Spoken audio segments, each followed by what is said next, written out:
I'm Sarah Fisher and I work with an amazing technique called the Tellington Touch. And Tellington Touch is a way of working with horses, looking at how their posture may be influencing not only their performance but also their behaviour. And for me, one of the most crucial parts of the horse's anatomy is the neck. The upper part of the neck particularly can be linked to things like napping, rearing, reluctance to move forward, and any tension in that area will also limit the ability for the horse to engage the hindquarters. That tension that you might find in the upper part of the neck will often follow through to the back but also to the tail.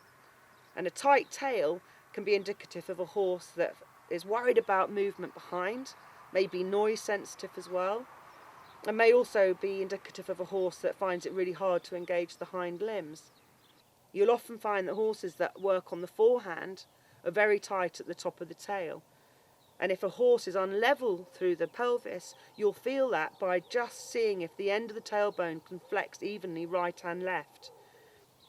Some really simple tips as well are to look at the movement and also the tension through the ears.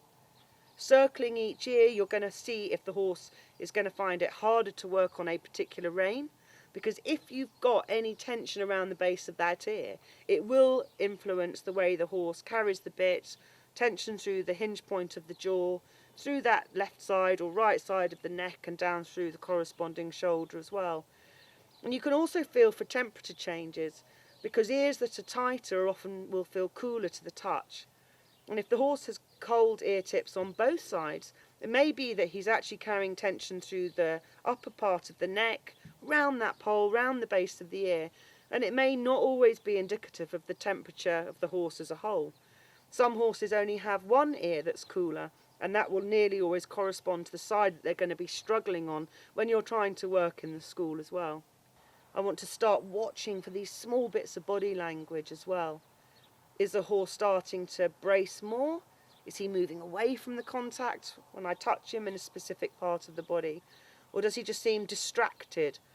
And of course, if the horse is threatening to bite or lifting a leg, that is a real clear indication that there is some degree of tension in the area that you're touching at the time.